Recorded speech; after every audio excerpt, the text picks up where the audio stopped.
My name is Mark, and for 12 years I believed my marriage was built on trust, on the quiet intimacy that comes from shared routines and countless small moments. Anna and I weren't the type of couple to broadcast our love online or stage grand gestures to prove anything to the world. Our bond was subtle, woven into the fabric of daily life.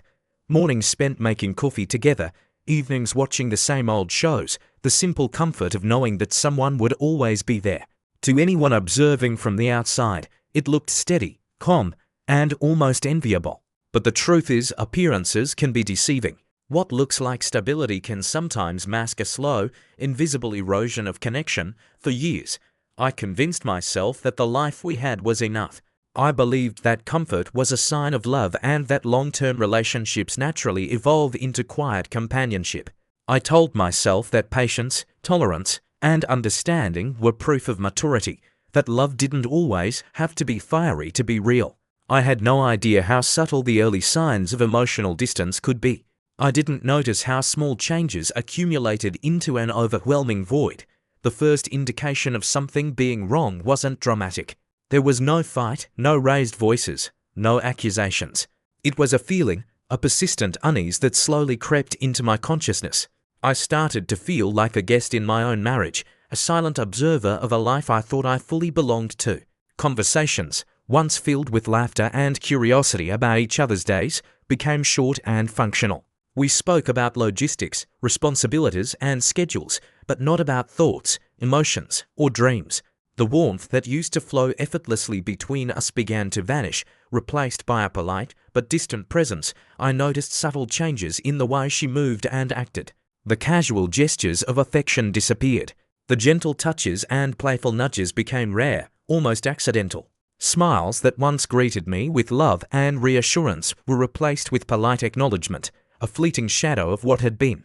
And every time I felt a pang of concern, I would tell myself it was nothing, that perhaps she was tired or stressed, and that all of this would pass. I didn't want to overreact. I didn't want to appear controlling.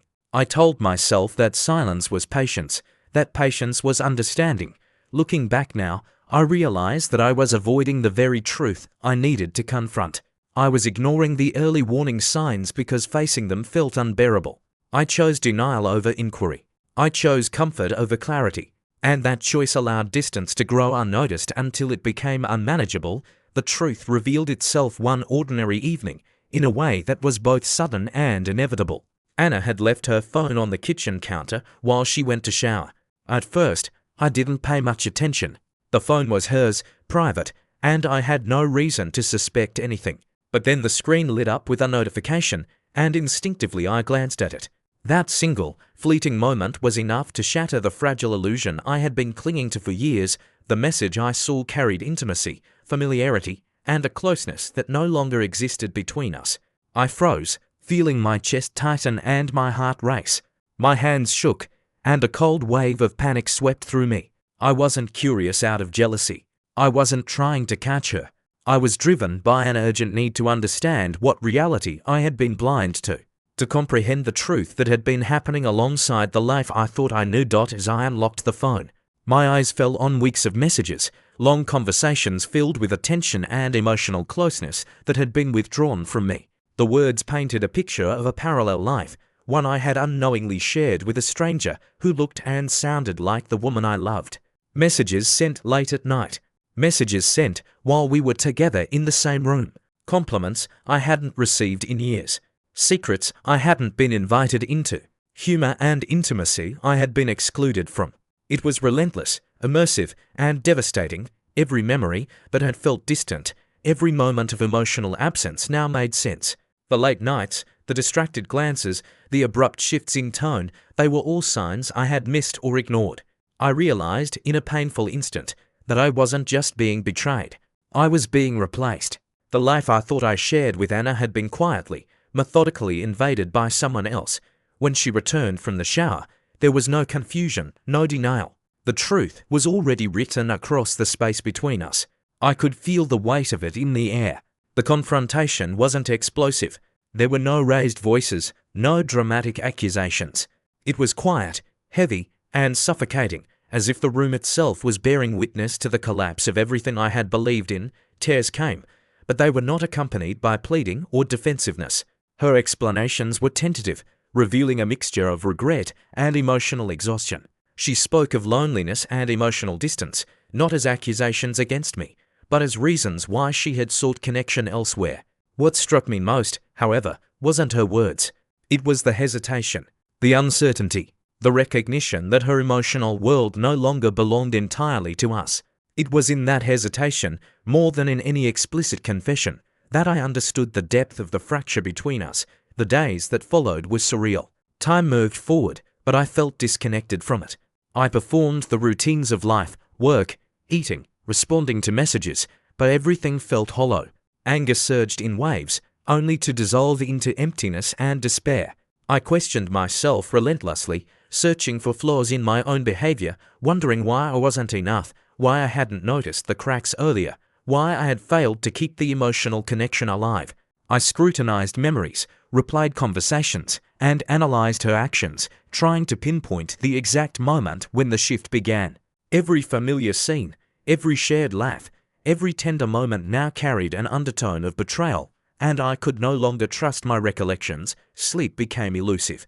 When I did manage to rest, dreams were haunted by images of what I had lost, of the intimacy I would never reclaim, and of the quiet replacement that had been growing beside me.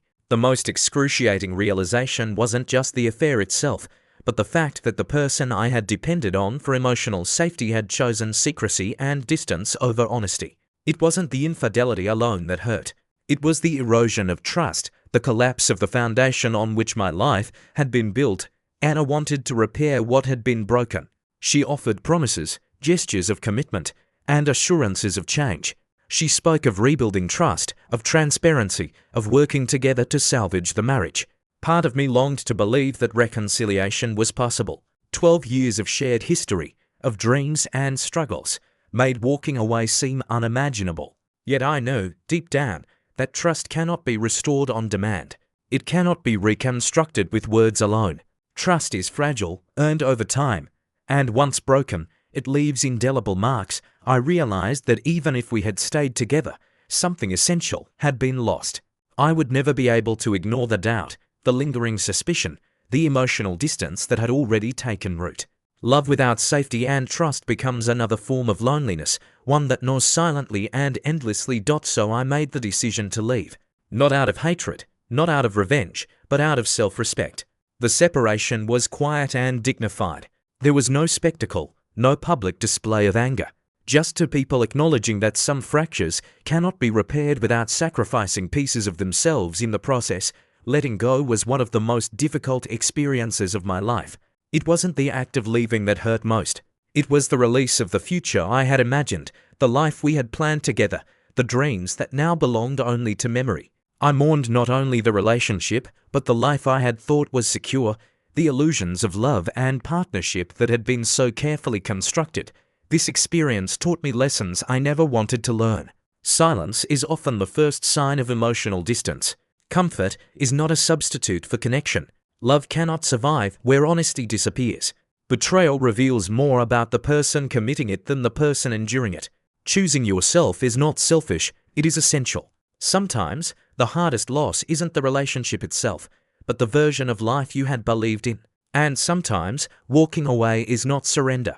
It is the only way to protect what remains of your sense of self. I have come to understand that moving forward does not mean forgetting. It means integrating the experience, acknowledging the pain, and allowing it to shape a more aware, resilient version of myself. Healing is slow. Trust is rebuilt, first within oneself.